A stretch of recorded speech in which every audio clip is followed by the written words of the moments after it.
In the early 1700s, along the European coastline, there was a harbor that did not appear on most maps. Merchants sailed to it. Crews unloaded cargo there. Entire livelihoods depended on its waters. Then the harbor began to change. Slowly. Quietly. By the end of the century, it was gone. In the early 18th century, Europe was defined by its ports. Harbors were gateways. They connected inland towns to distant markets and foreign empires. Along a low and marsh-lined stretch of coast stood a modest but active harbor. It had no monumental lighthouse and no stone fortresses. It survived on timber piers, shallow docks, and constant labor. Its name appeared in shipping logs more often than in official records.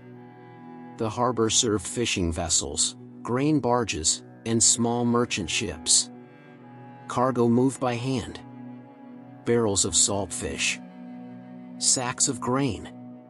Timber cut from inland forests. The town behind the harbor was compact. Wooden houses pressed close together. Narrow streets followed the shape of the shoreline. Everything faced the water. Every sound carried from the docks into the town. The land here was unstable. The shoreline shifted with storms and seasons. Sandbanks formed and vanished.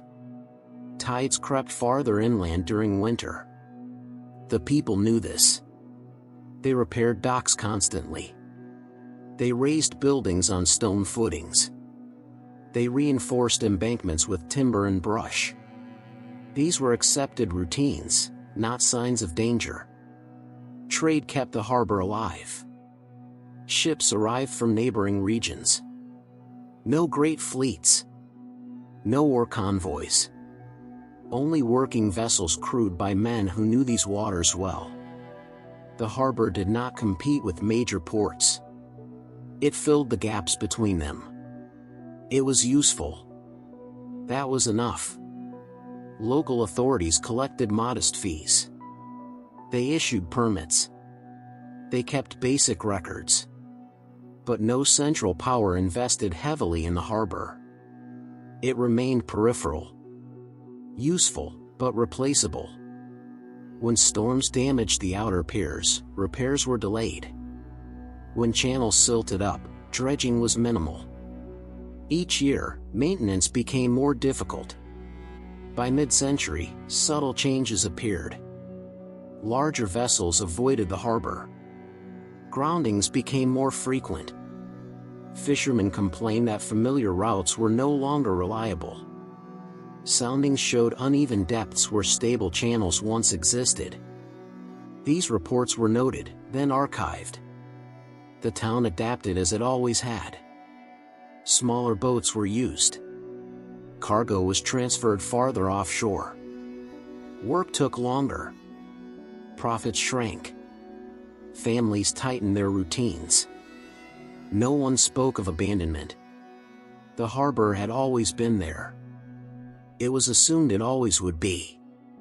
But the sea was no longer behaving as it once had. Tides pressed against the shore with unfamiliar force. Storm surges lingered longer. The line between land and water blurred. What had been slow inconvenience was becoming a structural threat. The beginning did not feel like a beginning. It felt like continuation. Like endurance. Like habit. The changes accelerated without announcement. In the 1760s, a series of severe storms struck the coast. Winds drove water deep into the harbor basin. Piers were damaged beyond quick repair. Several warehouses collapsed when their foundations gave way. Salt water flooded cellars that had always remained dry. Attempts were made to stabilize the shoreline. Timber barriers were driven into the mud. Stone was hauled from inland quarries. Laborers worked in cold water for weeks. The sea ignored the effort. Each high tide rearranged the coastline. Each storm erased days of work. Navigation became unpredictable. Sandbars migrated overnight. Channels narrowed, then disappeared. Ships waited offshore for tides that no longer behaved according to known patterns. Captains recorded delays. Insurance costs rose. Some merchants redirected their routes permanently. The town felt the shift immediately. Employment on the docks declined. Fishermen returned with lighter catches. Markets grew quieter. Repairs were prioritized over expansion. Buildings were stripped of excess weight. Families moved belongings to upper floors. Local officials debated large-scale solutions. A stone breakwater was proposed. It required funding that never arrived. Appeals were sent to regional authorities. The harbor was deemed non-essential. Trade could be redirected elsewhere.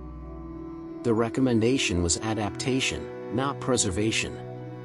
As the 1770s progressed, the shoreline retreated.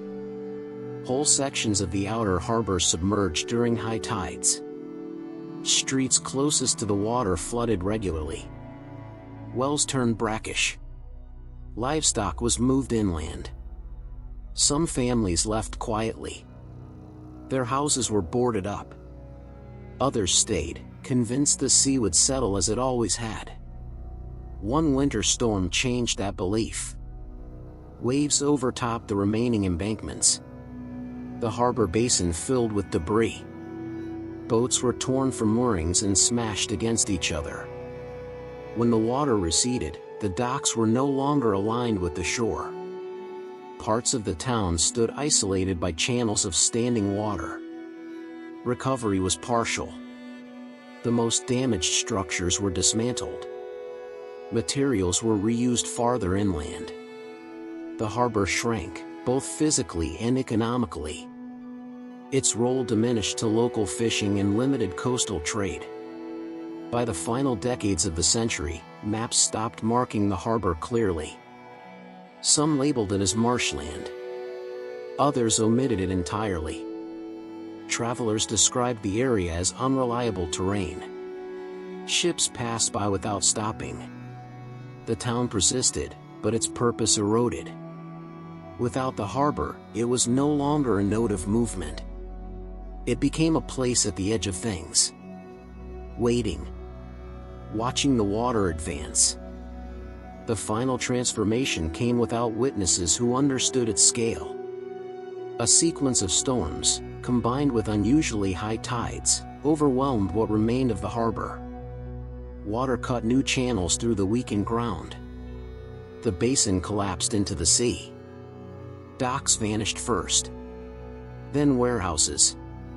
Foundations gave way. Streets cracked and sank. Houses tilted, then fell silent. Some were dismantled in advance. Others were abandoned intact. Furniture left behind. Tools rusting in place. The shoreline moved inland permanently. What had once been solid ground became tidal flats. At low tide, remnants emerged. Broken pilings. Stone footings. Fragments of walls. At high tide, everything disappeared beneath moving water. There was no evacuation order. People left individually. Families relocated to neighboring towns. Records followed them. The place they left behind did not. No census marked the departure. No official decree closed the harbor. It simply ceased to function. Trade routes adjusted quickly. Ships adapted. Commerce found alternatives. The harbor's absence created no crisis beyond the immediate region. Within years, its name was no longer spoken by those who sailed nearby. Nature completed the process. Sediment filled the remaining channels. Vegetation claimed exposed ground. Birds nested where cargo once moved. The waterline stabilized farther inland. The old harbor existed only beneath shifting layers of mud and memory. By the end of the 18th century, nothing identifiable remained above the surface. The sea had not destroyed the harbor violently. It absorbed it. Slowly. Completely.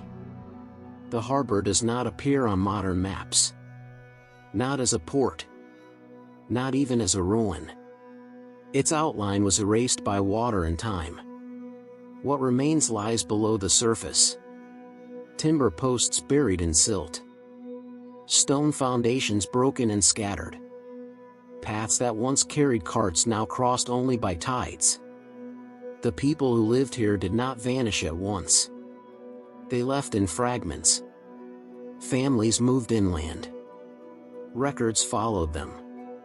The place they left behind did not. No monument marks the shoreline.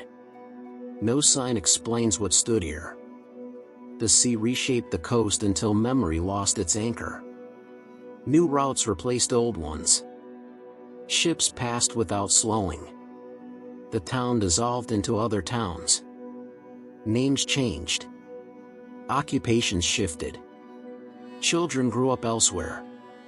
The harbor was no longer spoken of as a destination. Over time, even its absence became ordinary. Marshland replaced docks. Birds nested where cargo once moved. The water settled into a new rhythm. The harbor did not fall in a single moment. There was no final signal. No last departure. Only gradual retreat. Only silence expanding. What was once routine became unreachable. What was once essential became irrelevant. The harbor survived only in scattered documents. Shipping logs. Old maps. Brief mentions without explanation. Today, nothing identifies the place with certainty. The coastline looks complete. As if nothing was ever missing. But beneath the water, the shape remains. Not visible. Not remembered. Only present. And that is how the harbor ended. Not destroyed. Not rebuilt. But absorbed. If this story mattered to you, consider subscribing. More forgotten history is coming.